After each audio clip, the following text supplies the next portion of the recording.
I am Penelope, 32, and my own family conspired to bury me under $59,000 of debt to protect my sister, then lied about it under oath. Before I tell you about the moment the judge made my father's face turn ghost white, let me know where you are watching from in the comments. It started on a Tuesday that was supposed to be the best day of my life. I walked into the bank with my shoulders back and my head held high. I was wearing my civilian clothes, a simple blouse and slacks, but I still carried myself the way the army had taught me over the last decade. Posture straight. Eyes forward. I had just finished a long tour overseas, working logistics, managing supply chains in places where the sand gets into your teeth and never leaves. I had saved every penny. My salary wasn't huge, but I was disciplined. While other people in my unit were buying muscle cars with 20% interest rates, I was shoving my combat pay into a high-yield savings account. I had a dream. I didn't want a mansion. I just wanted a home. A place with a front porch, maybe a small yard for a dog, and quiet. God, I just wanted quiet.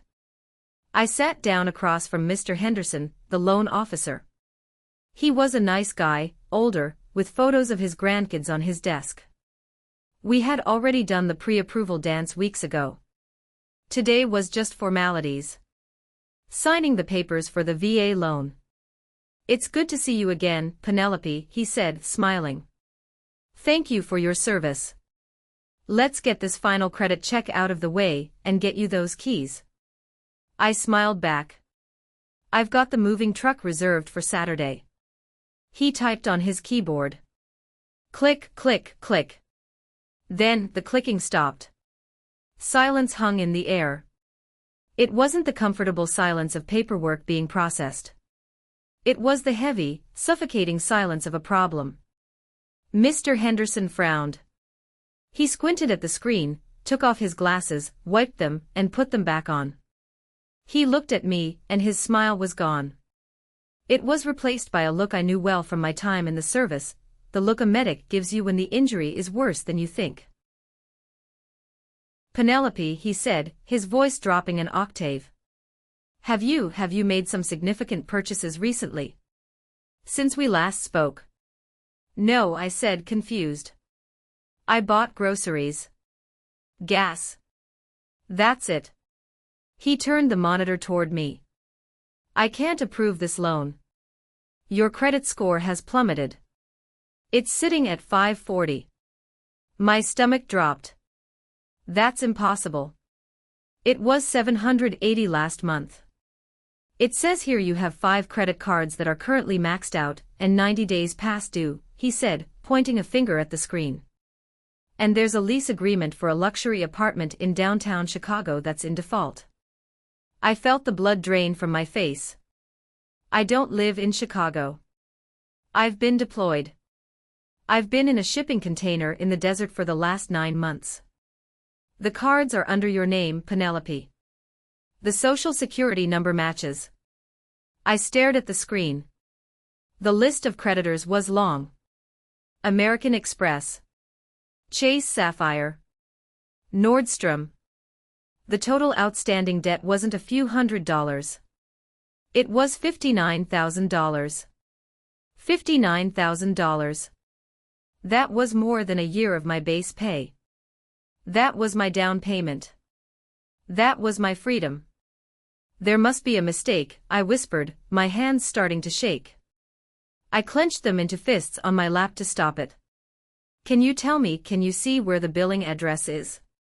Mr. Henderson clicked a few more times.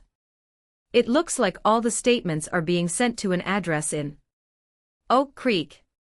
422 Maple Drive. The room spun. I didn't need him to say the zip code.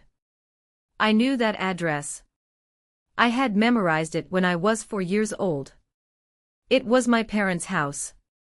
I need to make a phone call, I said, standing up. My legs felt like lead. I walked out to the parking lot, the bright afternoon sun feeling mocking against my cold skin. I pulled out my phone. My hands were trembling so badly I almost dropped it. I dialed the landline at home. Mom answered on the second ring. Hello. Mom, I said. My voice sounded jagged, like broken glass. Penny. Oh, honey, are you coming for dinner Sunday? Dad's grilling. Mom, stop, I cut her off. I'm at the bank. I'm looking at my credit report. There was a pause on the other end. A long, guilty pause. The kind of silence that confirms everything before a word is even spoken. Mom, I said, louder this time. Why do I have $59,000 in credit card debt sent to your house? Penny, listen, her voice went into that frantic, hushed whisper she used whenever she was trying to smooth over Dad's temper or my sister's messes. It's complicated. No, it's not complicated. It's fraud. Who did it? Don't use that word, she hissed. Nobody committed fraud. We needed to help Tiffany. Tiffany. Of course. My younger sister. The golden child. Dad's pride. The girl who had never worked a full 40-hour week in her life, yet always seemed to have the latest iPhone and designer shoes. You opened credit cards in my name for Tiffany?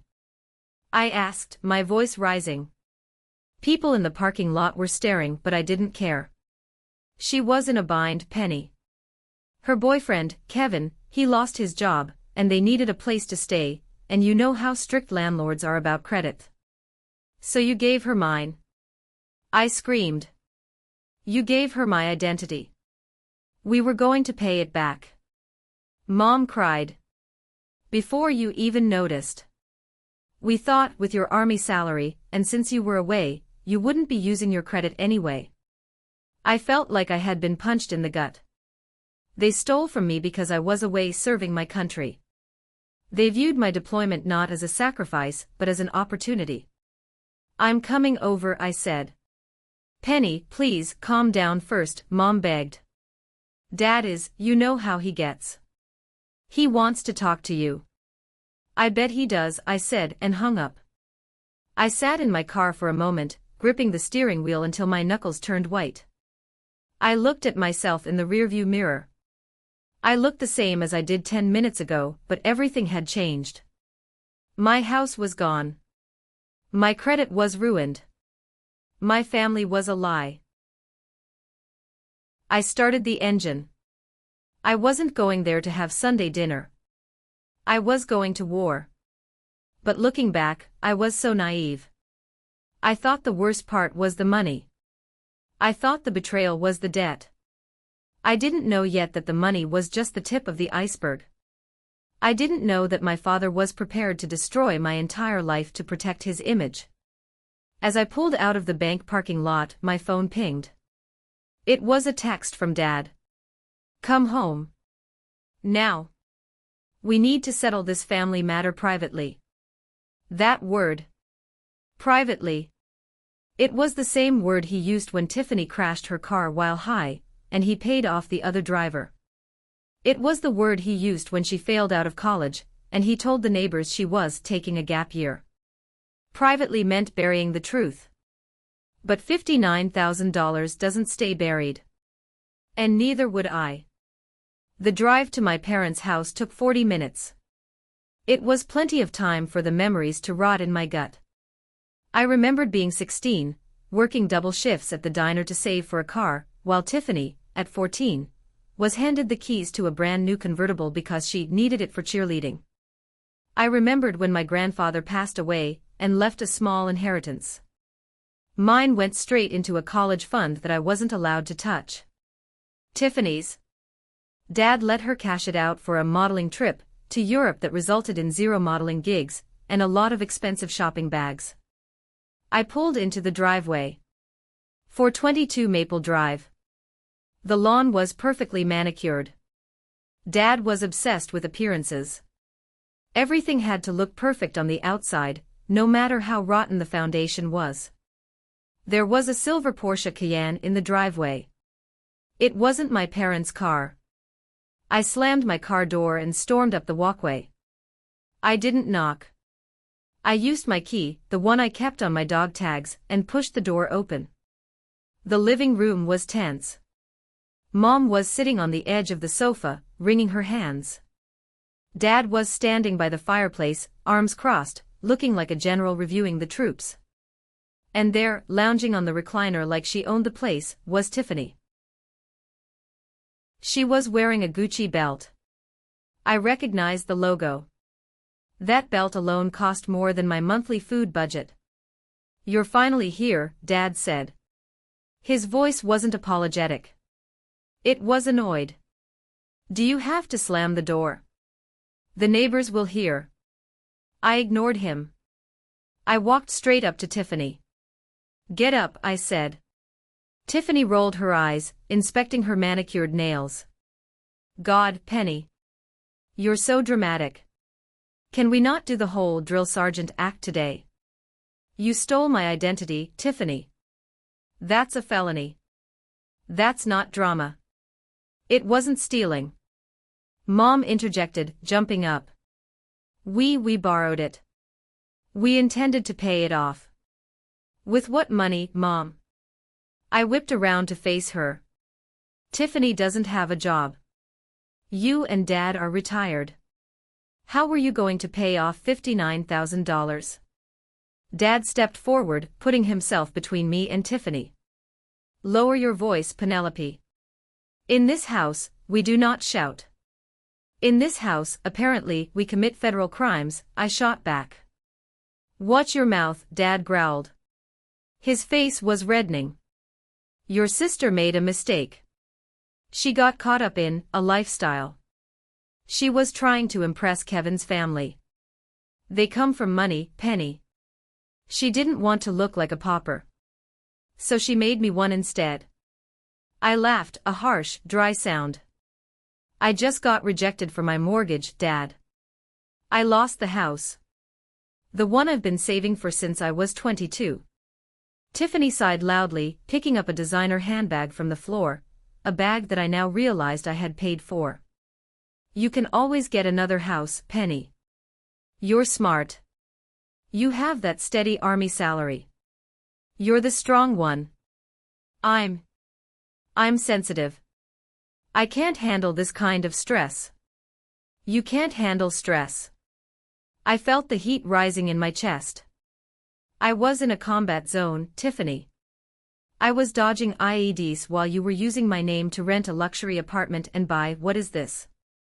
I grabbed a receipt sticking out of the bag. "A $2,000 spa weekend. I needed to relax." Tiffany whined. "Kevin and I were going through a rough patch." I looked at Dad. You knew. You knew she was doing this."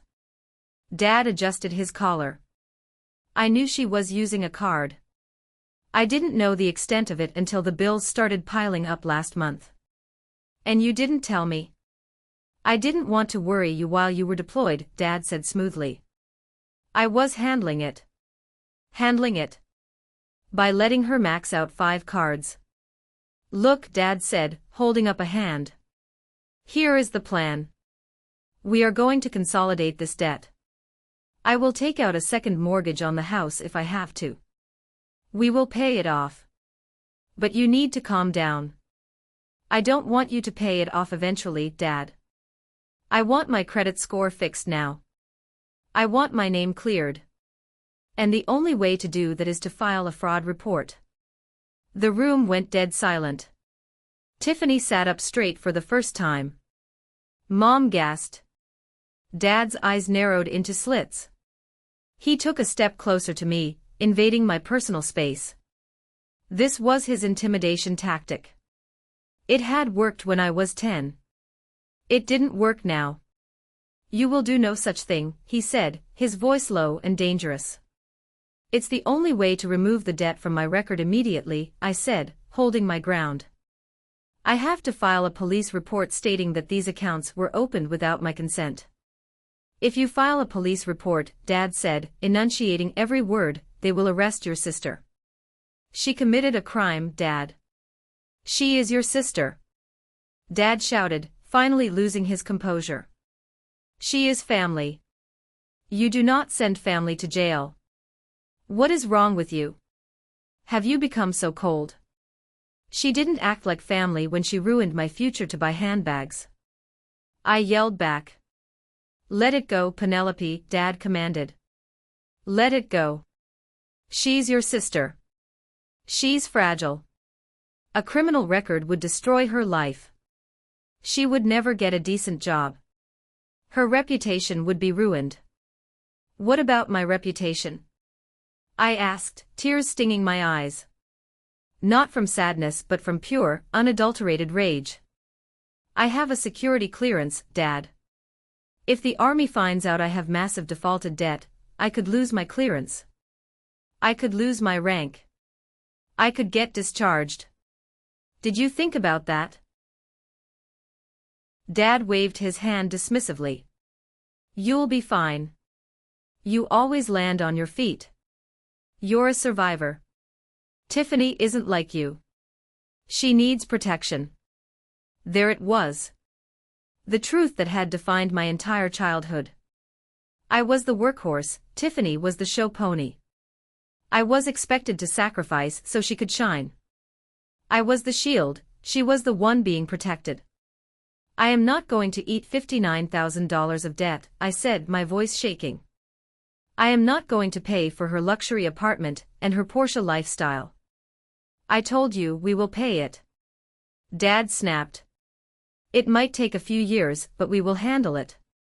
And until then, I can't buy a house. I can't get a car loan. I can't even get a credit card. You have to make sacrifices for family, Mom whispered, tears streaming down her face. Please, Penny. Don't be vindictive. Vindictive. The word hung in the air like smoke. I looked at them. My mother, weak and enabling. My father, a bully protecting his favorite creation. And Tiffany, looking at me not with remorse, but with annoyance that I was inconveniencing her. I realized then that if I accepted this, it would never end. In 5 years, it would be something else. A car accident. A lawsuit. Another debt. I would be their safety net forever, catching them while they cut the ropes holding me up. I'm not being vindictive, I said quietly. I'm being just. I turned to leave. If you walk out that door and go to the police, Dad called out, his voice turning to ice, you are no longer my daughter. I will cut you off. You will not be welcome in this house. I stopped with my hand on the doorknob. My heart was pounding so hard I could hear it in my ears. This was the ultimatum. The nuclear option. I looked back at them one last time. Tiffany was smirking, sure that Daddy had won, sure that Penelope would fold like she always did. You stole my past, I said, looking at the photos on the mantel, all of Tiffany, none of me. You stole my money. You tried to steal my future. I guess stealing a father isn't much of a stretch. I opened the door. You'll regret this. Dad roared. You ungrateful brat. After everything I gave you. I slammed the door shut, severing the connection. I walked to my car, got in, and locked the doors. I didn't cry. I didn't scream. I felt a cold, hard resolve settling in my chest. I pulled out my phone and searched for the nearest police precinct. It was time to stop being the daughter. It was time to be the soldier. The police station smelled of stale coffee and floor wax. It was a stark contrast to the lavender-scented air freshener at my parents' house, but to me, it smelled like sanity. I sat at a metal desk across from Officer Miller. He was a heavy-set guy with tired eyes, the kind of cop who had seen everything and was surprised by nothing. He held a black pen hovering over the paperwork. You understand what you're doing, right, Ms. Sterling? He asked, looking over his reading glasses. Once this ball gets rolling, you can't stop it. Identity theft over $10,000 is a felony. Since it's family, the DA usually pushes hard because they hate domestic fraud cases. I understand, I said. My voice was steady, even if my hands were clenched in my lap. And you're naming your sister, Tiffany Sterling, as the primary suspect. Yes. He nodded and started writing. Okay. We'll need copies of the credit reports, the affidavits from the banks, and any communication you have where they admit to it. I have texts, I said, pulling out my phone. My mother admitted it an hour ago. I spent the next 2 hours filing the report. Every page I signed felt like I was signing a divorce decree from my childhood. Affidavit of forgery. Declaration of unauthorized use. Legal terms that meant I was tearing my family apart to save myself. When I walked out of the station, the sun was setting. I felt lighter but also terrified. I knew the storm was coming. It hit the next morning. I was staying at a motel because I couldn't go back to the base housing until my paperwork cleared, and I obviously couldn't go home. My phone started blowing up at 10 a.m. It was Sarah, my best friend from high school. She was the only person outside the family I had told. Penny, she said, sounding breathless. Did you see? See what? Go on Facebook. Now. I opened the app. There on Tiffany's profile was a live stream video. It was recorded an hour ago. In the video, Tiffany was crying, ugly, theatrical crying, while standing in the driveway of my parents' house. A police cruiser was in the background. 2 officers were escorting her toward the car. She was wearing handcuffs. My own sister. Tiffany wailed at the camera, looking directly into the lens. My own sister did this to me. I made a mistake and she sent the police. She hates me. She's always been jealous of me. The comments section was a war zone. OMG Tiff, stay strong. Your sister is a monster. Who does that to family? But there were others, too. People who knew me. Wait, didn't she steal Penny's identity? If you did the crime, my dad appeared in the frame of the video, shouting at the police officers. Do not touch her. I will have your badges. This is a misunderstanding. Then the video cut off. I put the phone down. They had arrested her. It was real. My phone rang again. This time it was a number I didn't recognize. I answered it. Is this Penelope Sterling? A sharp, female voice. Yes. This is Elaine Davis, I'm an attorney. I've been retained by your father, Frank Sterling, to represent your sister. My heart sank. Dad had hired Elaine Davis. She was the most expensive criminal defense lawyer in the county. Her retainer alone was probably $20,000. He wouldn't help me with college, but he would burn his retirement fund to keep Tiffany out of prison. What do you want? I asked. I'm calling to offer you a settlement, she said smoothly. If you drop the charges and recant your statement to the police, tell them it was a misunderstanding and you gave verbal permission, your father is willing to sign a promissory note to pay you back the $59,000 over the next 10 years. 10 years? I scoffed. And I have to lie to the police. That's filing a false report. That's a crime. It's a family dispute, Ms. Sterling.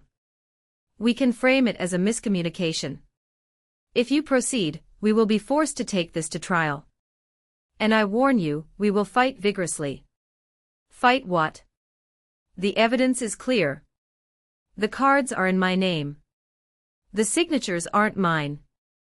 The IP addresses are at their house. We will argue that you authorized it, Davis said, her voice turning cold. We will argue that you gave Tiffany permission to use your credit to build her score, and now you're suffering from buyer's remorse and trying to stick her with the bill.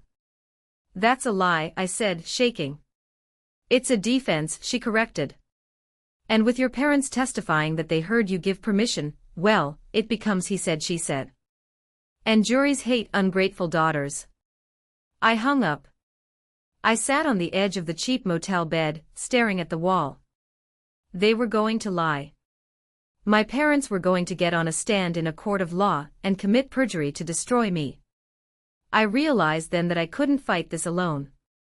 I needed firepower. I opened my laptop and searched for lawyers. Not just any lawyer. I needed someone who hated bullies. I found a name, Marcus Thorne, civil litigation. He had a reputation for being aggressive. I went to his office that afternoon. I laid everything out. The credit reports. The texts. The threat from Dad. Marcus was a young guy, sharp, with a suit that fit him perfectly. He looked through the file, tapping a pen against his chin. "They're playing hardball," Marcus said. Claiming verbal authorization is a common defense in family fraud. It's hard to disprove because there's no paper trail for a verbal yes. But I was deployed. I said. I wasn't even here. They'll say you did it over the phone before you left. Or via text. I never texted that. Good, Marcus said. But your parents are the wild card. If they both testify that they heard you say it, 2 witnesses against 1. It looks bad. So what do I do? We don't just defend, Marcus said, his eyes gleaming. We attack. We sue Tiffany for the debt, but we also subpoena everything. Emails, phone records, bank statements. If they are lying, there will be a crack in the story. Liars always mess up the timeline. The next few weeks were a blur of motions and hearings. Tiffany was out on bail, Dad paid it, of course. The district attorney moved forward with criminal charges, but Dad's lawyer, Davis, managed to slow everything down, turning it into a circus. Meanwhile, the flying monkeys attacked. That's what Sarah called them. The family members that the narcissist recruits to do their dirty work. My cousin Mike sent me a message. "I can't believe you're doing this to your dad. He looks 10 years older. You're killing him, Penny. Hope the money is worth it." My Aunt Brenda posted passive-aggressive quotes on Facebook about forgiveness, and how blood is thicker than water. I was isolated. I was the villain in my hometown's narrative. The ungrateful daughter attacking her poor, defenseless sister. But then, I got a lifeline from an unexpected place. It was late one night, about 3 weeks before the trial. My phone rang. It was my Aunt Linda, Dad's younger sister. We hadn't spoken much in years because Dad bullied her, too. "Penny," she whispered. "Aunt Linda. Listen, I can't talk long. Your dad would kill me if he knew I called." "What is it?" "I was at their house yesterday helping your mom with some boxes. They're clearing out the study to make a guest room for Tiffany's lawyer to stay in, God knows why." "Okay. I saw something, Penny. On your dad's old computer. He left his email open." My grip tightened on the phone. "What did you see?" "He sent an email to Tiffany back in February. It was right after the first credit card bill came. He knew, Penny. He knew back then." "February?" I did the math. That was 6 months ago. Before I even came home. He told me he didn't know until the bills piled up last month. He knew, Linda confirmed.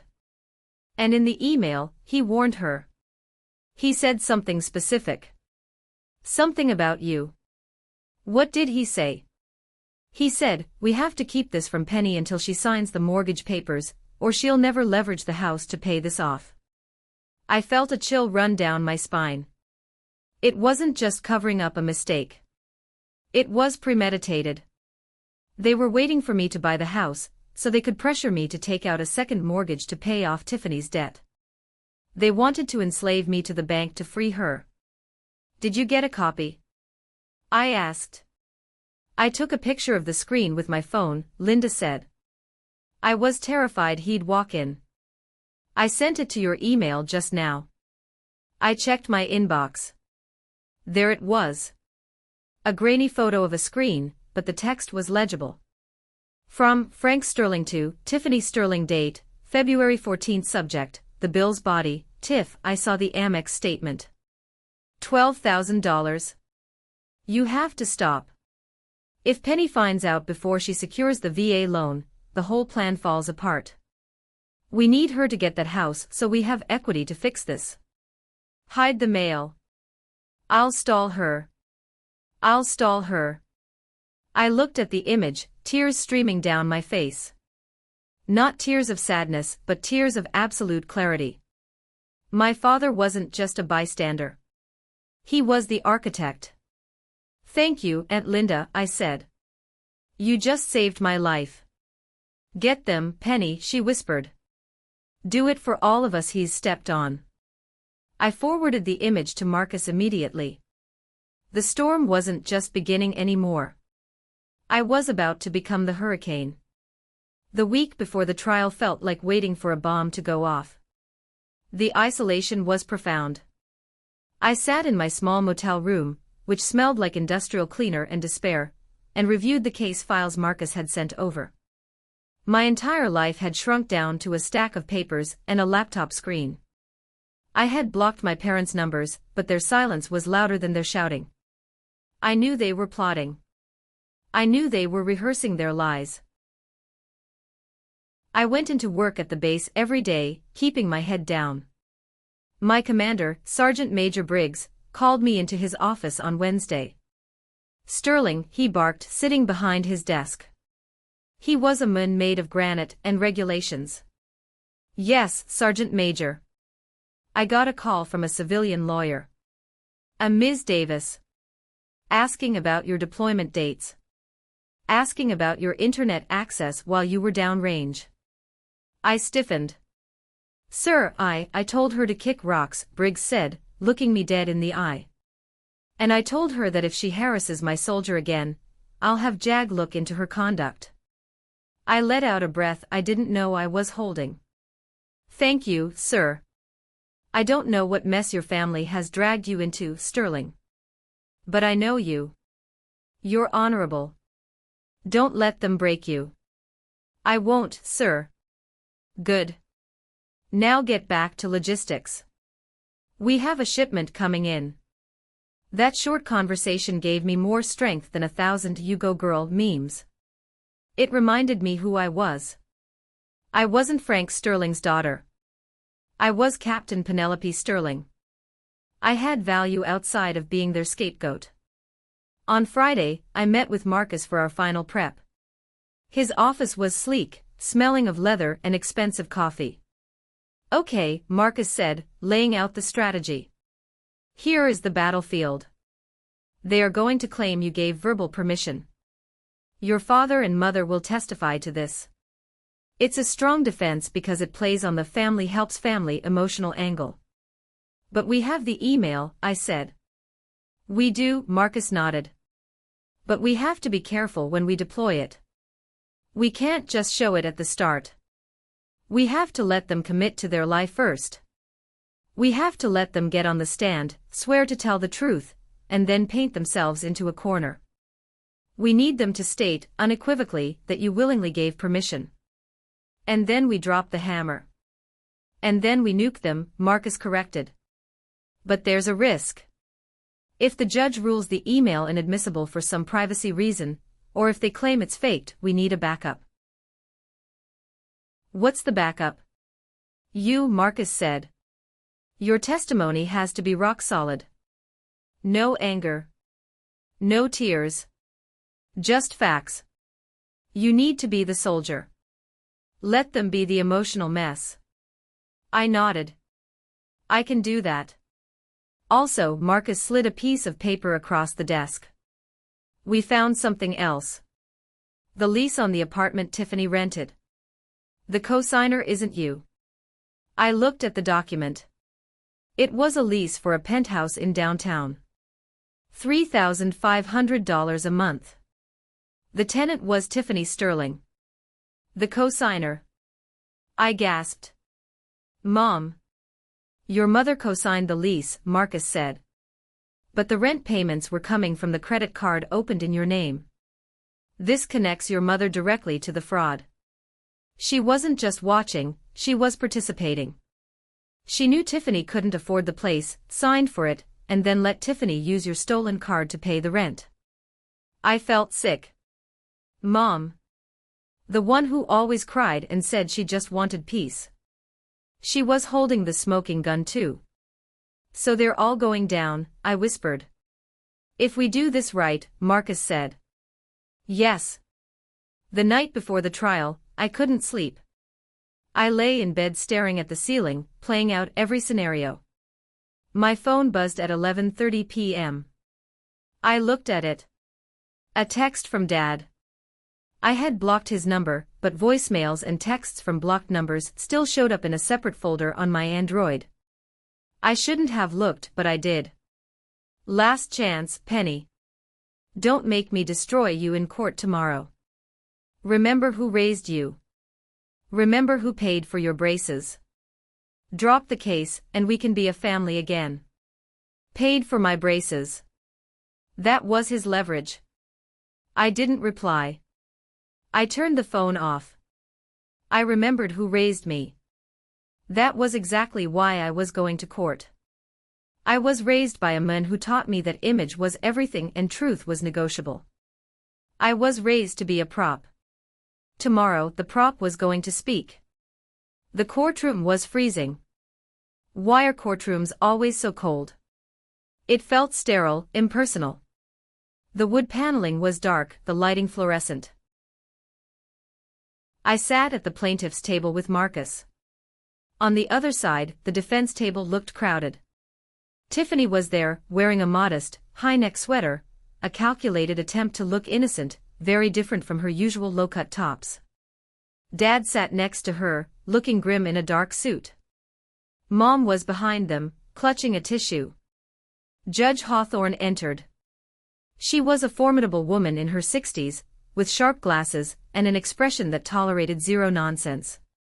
She looked like a woman who had heard every lie in the book twice. All rise, the bailiff called out. The trial began. The prosecution, since this was a criminal fraud case attached to my civil suit, opened with the facts. The debt. The IP addresses. The lack of payments. Then, it was the defense's turn. Lawyer Davis stood up, smoothing her skirt. She walked over to the jury box, smiling warmly. Ladies and gentlemen, she began, her voice dripping with honey. This is not a crime.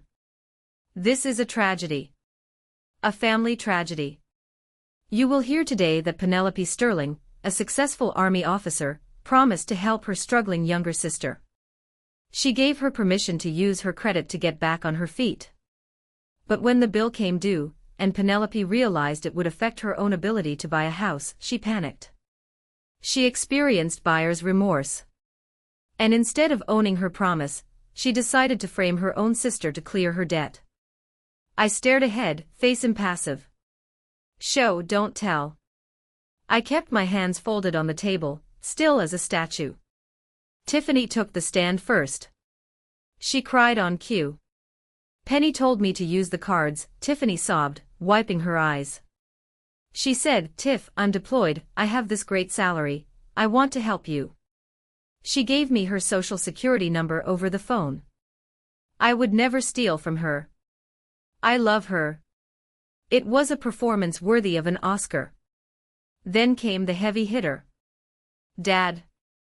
Frank Sterling walked to the stand with the confidence of a man who believes his own lies. He swore on the Bible.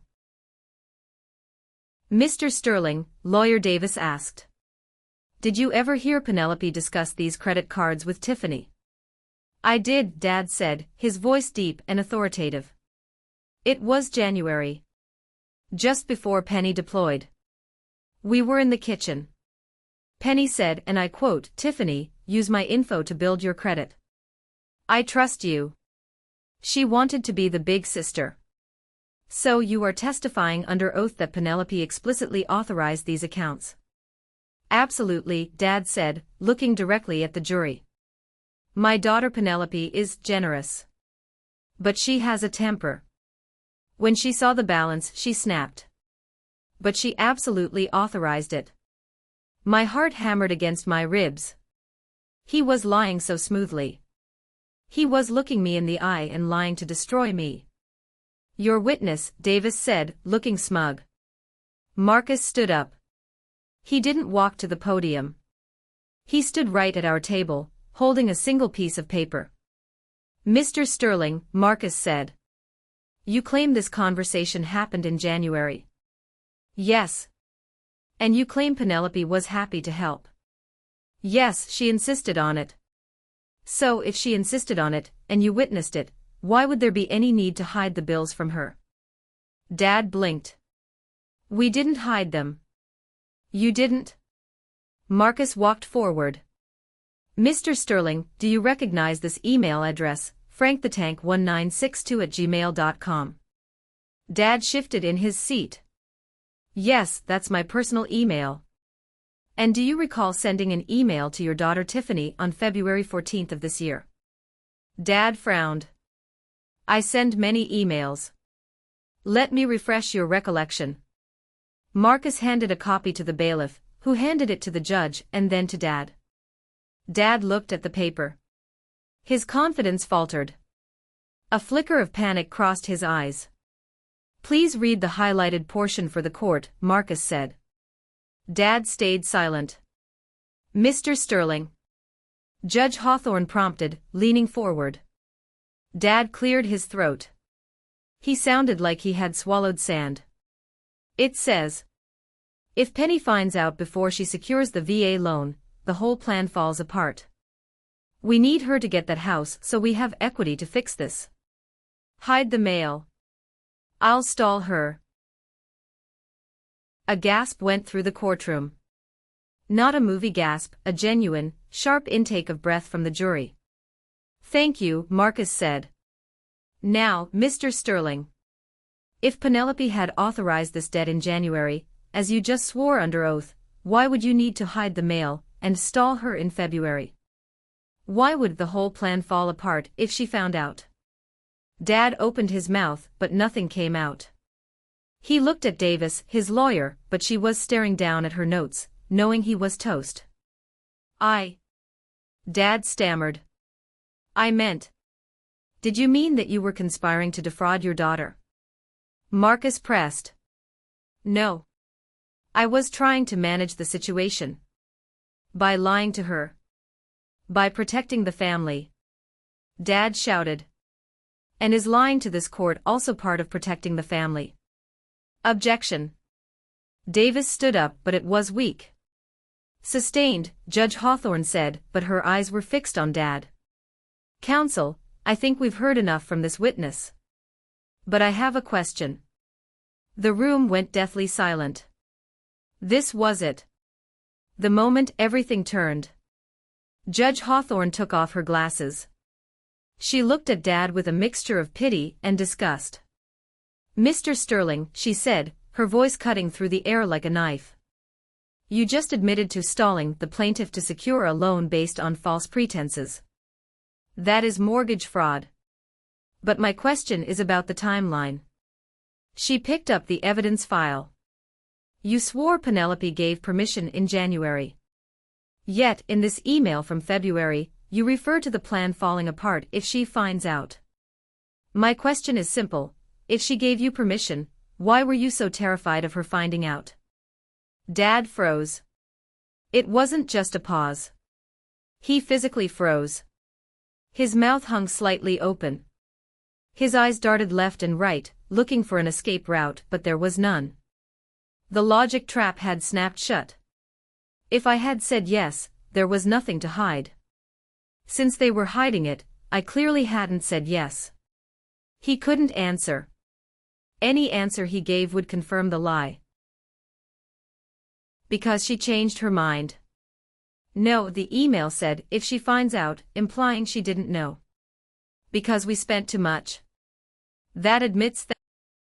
Furthermore, Judge Hawthorne said, turning her gaze to the back of the room where Mom was sitting. I am forwarding the transcript of this trial, and the evidence regarding the lease agreement to the district attorney's office. It appears Mrs. Sterling was a co-conspirator in this fraud. Mom put her hand over her mouth, her face turning ashen. I walked out of the courtroom into the hallway. The marble floors echoed with the sound of my heels. I felt strange. I expected to feel triumphant, like in the movies. Instead, I felt a deep, hollow exhaustion. I had won, but I had lost my family. The doors burst open behind me. It was Tiffany. She wasn't in handcuffs yet, she was out on bail pending sentencing, but she looked deranged. "Are you happy?" she screamed, her voice echoing in the hall. "Are you happy now? You ruined everything." I turned to face her. "I didn't steal your identity, Tiffany. You did. You could have paid it," she spat. "You have money. You have a career. I have nothing." "You have nothing because you never worked for anything," I said calmly. "And now, you're going to have to work very hard to pay me back." Dad came out next, looking disheveled. The bailiff was giving him a moment before processing him. He saw me and stopped. "Penelope," he said. His voice was a mix of anger and desperation. "How could you? I'm your father." I looked at this man who had loomed so large in my life for 32 years. He looked small now. Pathetic. "No," I said. "A father protects his child. You protected your ego. You sacrificed me to save your image. That's not a father. That's a coward." "I was trying to keep the family together," he pleaded. "You didn't keep it together, Dad. You just showed me which parts of it you actually valued. And it wasn't me." I turned my back on them. "If you walk away," he shouted, recycling his favorite threat, "don't bother coming back. You're dead to us." I stopped. I didn't turn around. I just spoke over my shoulder. "Dad, looking at you right now. The feeling is mutual." I walked out the front doors of the courthouse and into the bright sunlight. The air smelled of exhaust fumes and city grit, but to me, it smelled like freedom. My phone buzzed. It was an email from Mr. Henderson at the bank. Subject: Loan Application Update. Body: Ms. Sterling, with the court judgment in hand, we can expedite the removal of the fraud from your report. I've spoken to the underwriters. Once the score updates, your loan is approved. Let's get you that house. I smiled. A real smile. I was going to get my porch. I was going to get my dog. And I was going to have quiet. It has been 6 months since that day. Tiffany was sentenced to 3 years of probation and 500 hours of community service. She's currently picking up trash on the highway, which I find poetically just. Dad and Mom were slapped with massive fines for perjury and obstruction, draining their retirement accounts. They had to sell the house, the one on Maple Drive, to pay their legal bills. They are living in a small apartment now, miserable, blaming each other. I haven't spoken to them since. I bought my house. It has a big oak tree in the front yard. Last Sunday, I hosted a barbecue. Sarah was there. Aunt Linda came. My sergeant major stopped by with a housewarming gift, a tactical flashlight, because he's him. We laughed. We ate burgers. No one yelled. No one walked on eggshells. I looked around at them, my friends, my colleagues, my chosen family, and I realized something. Blood is just biology. Family is loyalty. Family is the people who stand beside you when the storm hits, not the ones who shove you into the rain to keep themselves dry. 1 year later. I woke up on a Saturday morning, not to the sound of screaming, not to the sound of a phone ringing with debt collectors, but to the sound of birds chirping outside my window. Sunlight was streaming through the sheer curtains, illuminating the dust motes dancing in the air. I stretched, my limbs heavy with the good kind of exhaustion, the kind that comes from a hard week of honest work, not from carrying the weight of someone else's sins. I rolled over and looked at the sleeping lump of fur at the foot of my bed. Buster, a golden retriever mix I had adopted from the shelter 3 months ago. He let out a soft snore, his paws twitching as he chased dream rabbits. I reached down and scratched behind his ears. "Morning, buddy," I whispered. This was it. The quiet I had fought for. The peace that cost me a family but bought me a life. My career in the army had taken off since the trial. With the financial security clearance issue resolved and my credit score rebounding faster than expected, I was put on the fast track for promotion. 2 weeks ago, I pinned on the golden oak leaf of a major. The pay bump was significant, but the respect was what mattered. When I walked into a room now, people didn't see a victim, they saw a leader. I got out of bed and walked to the kitchen of my house. It wasn't a mansion. It was a 3-bedroom ranch with a wraparound porch, sitting on 2 acres of land just outside the city limits. It needed work, the cabinets were dated and the master bath was stuck in the 80s, but every nail, every board, every blade of grass belonged to me. I brewed coffee, the smell of dark roast filling the air.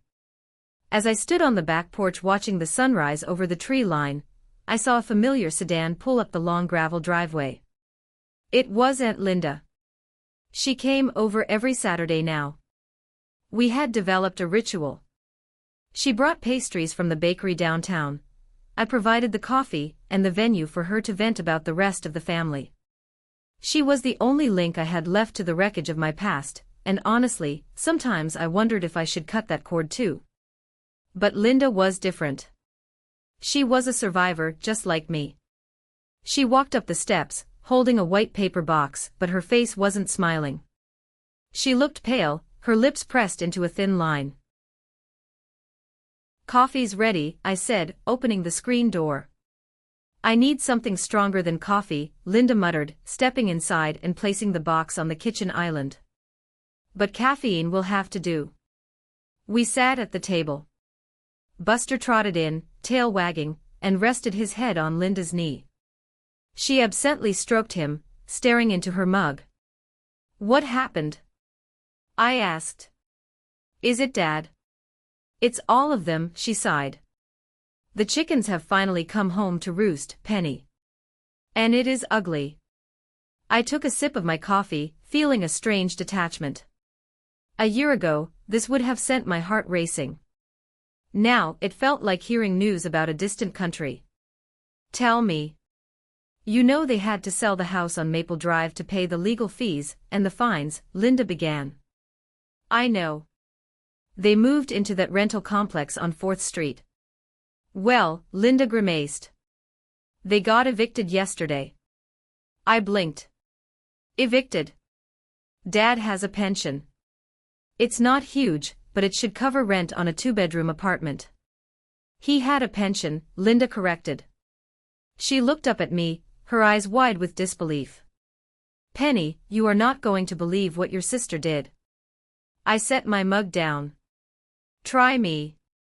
So Tiffany has been living with them since her boyfriend Kevin finally dumped her after the trial.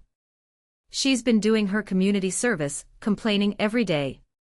But apparently she wasn't just sitting around moping. She got access to your dad's laptop again. I let out a dry laugh. He didn't change his passwords. He did. But he wrote them on a sticky note under the keyboard because he kept forgetting them. Tiffany found it. She accessed his retirement portal. She managed to forge a digital authorization to liquidate a huge chunk of his 401k and transfer it to an offshore crypto account. Crypto? I shook my head. Let me guess. A sure thing investment. A scam, Linda said flatly. She thought she could double the money in a week, pay Dad back, and keep the profit to move to LA and start over. Instead, the platform vanished. She lost $40,000 of his retirement money in 3 days. 40,000. I whispered. That was everything they had left. When Frank found out, Linda continued, he had a minor heart attack. He's out of the hospital now, but he's weak. And Martha? She's finally broken. She threw Tiffany out. Actually threw her out. Changed the locks. Tiffany is staying at a motel, probably looking for her next victim. And the eviction? They couldn't pay the rent this month because the account was drained. The landlord has zero tolerance. They have to be out by Monday. I sat there, looking at the steam rising from my cup. It was the ultimate irony. The golden child, the one they destroyed me to protect, had finally eaten them alive. I had warned them. The judge had warned them. The universe had warned them.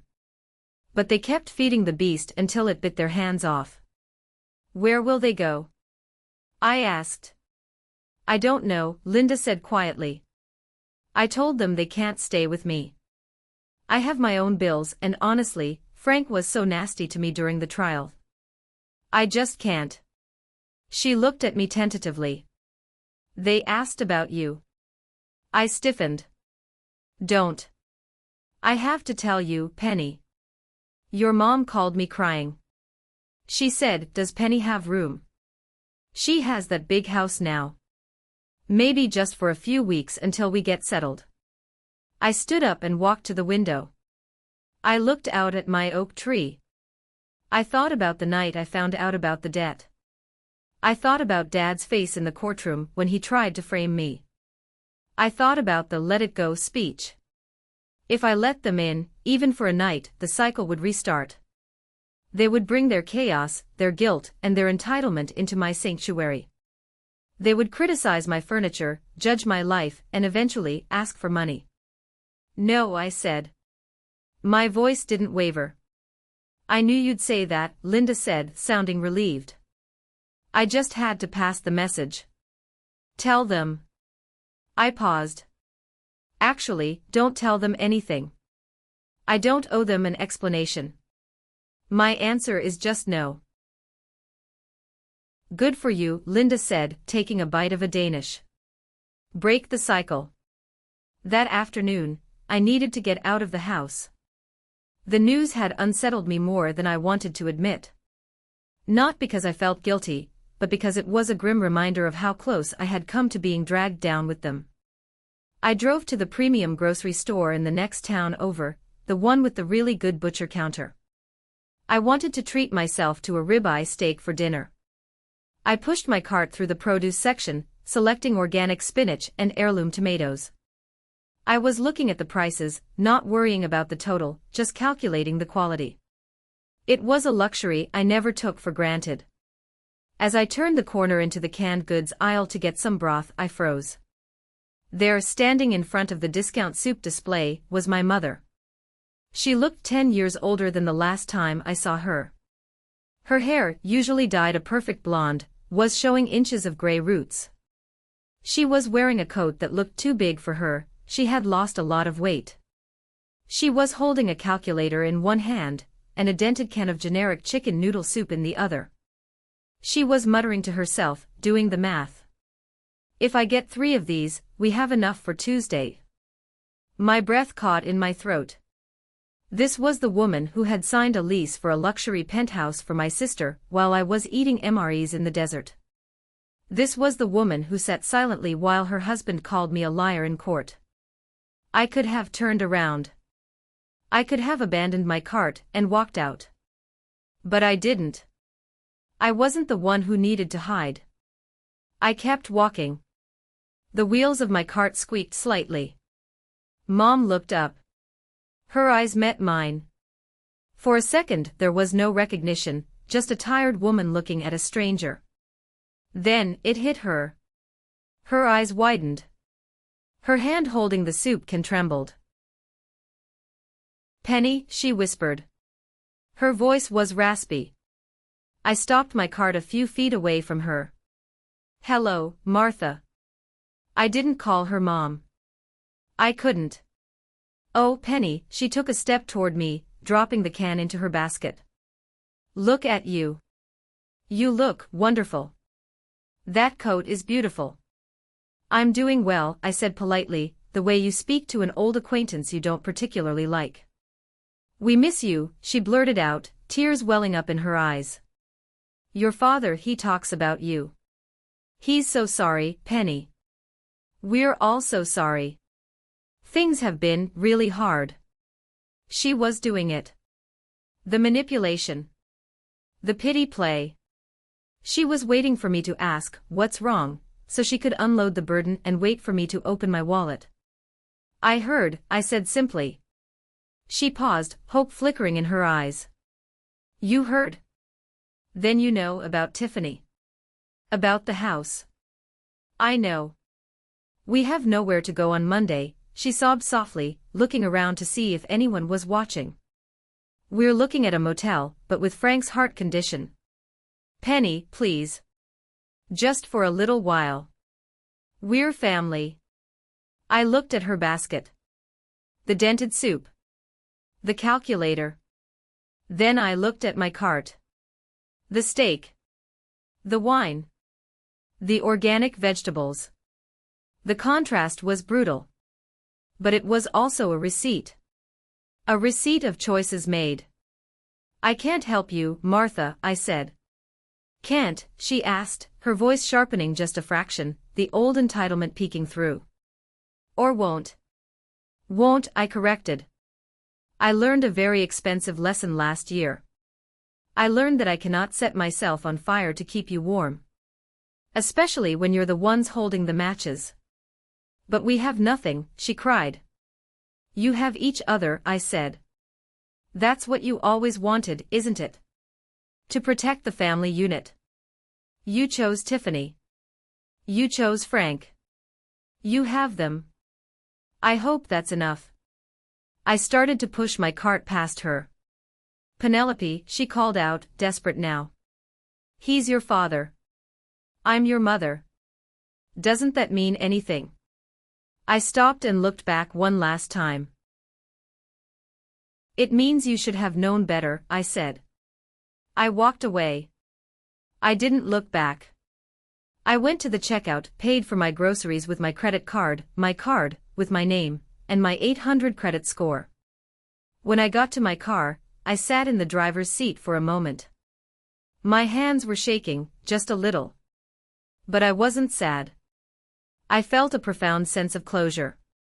The cord hadn't just been cut, it had cauterized. I drove home, the radio playing a song I loved. I didn't think about the dented soup. I thought about how I was going to season my steak.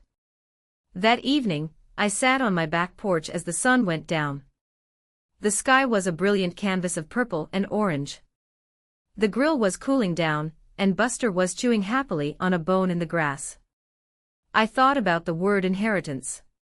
Most people think of inheritance as money, land, or jewelry passed down from parents to children. My parents had planned to leave me nothing. In fact, they tried to leave me with negative equity.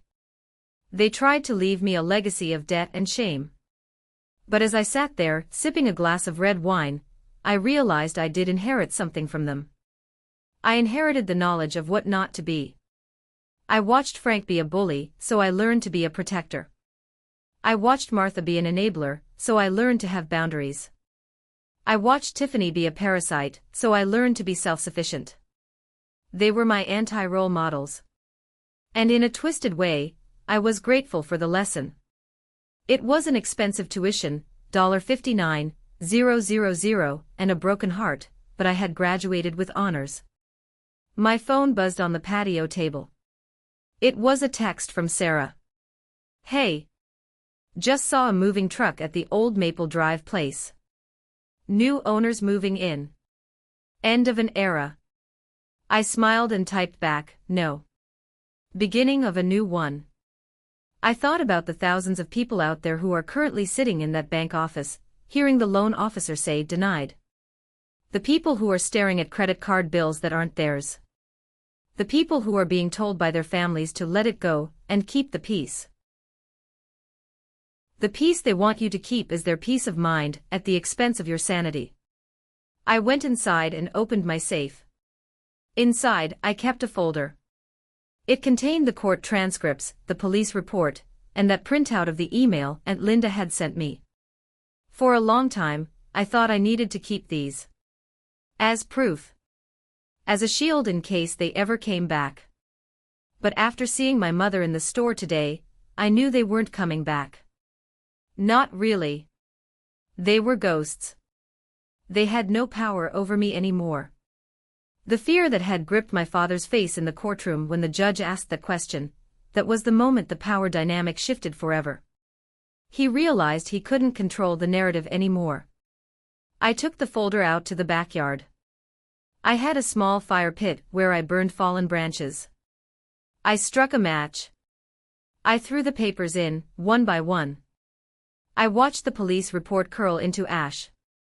I watched the transcript of Tiffany's lies turn black and crumble. I watched the email, the evidence of my father's betrayal, catch fire. The flames licked at the words, "Hide the mail," and "I'll stall her," before turning them into smoke that drifted up into the night sky. It was a funeral for the daughter I used to be. The daughter who begged for approval. The daughter who thought love was something you had to buy. She was gone. And the woman standing in the firelight was free.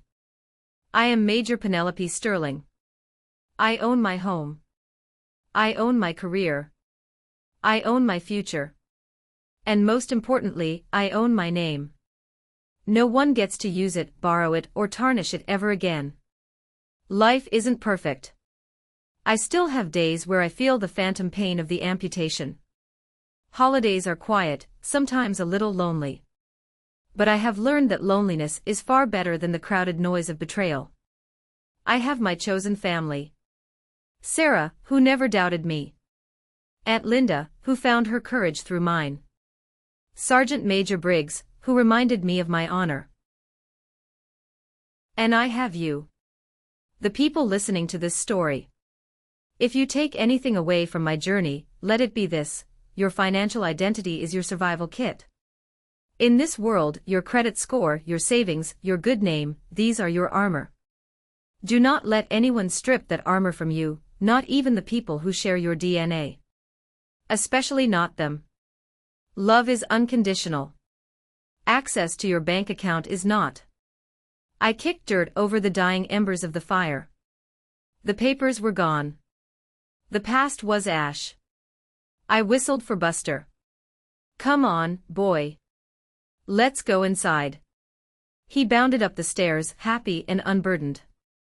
I followed him, closing the door firmly behind me, locking it tight. The house was quiet. And it was beautiful. Thank you for listening to my story. It wasn't easy to relive, but if sharing this saves even one of you from going through what I did, it was worth it. This experience taught me a hard lesson about financial infidelity.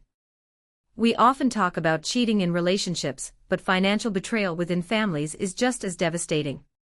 Here is the reality: check your credit regularly. Don't wait until you're buying a house. Services like Credit Karma are free. Set up alerts. No is a complete sentence. You are not obligated to light yourself on fire to keep others warm, even if they are your parents or siblings. Document everything. If I hadn't filed that police report, I would still be paying off Tiffany's luxury life today. The legal system deals in facts, not feelings. I want to hear from you. What is the biggest lesson you took away from my journey? Or if you simply agree that we need to protect ourselves and our peace, comment the word "good" below. Seeing that word tells me that you stand with me, that you value justice, and that we are building a community of strong, independent people who won't be taken advantage of. Stay safe, protect your name, and remember, real family builds you up, they don't bankrupt you.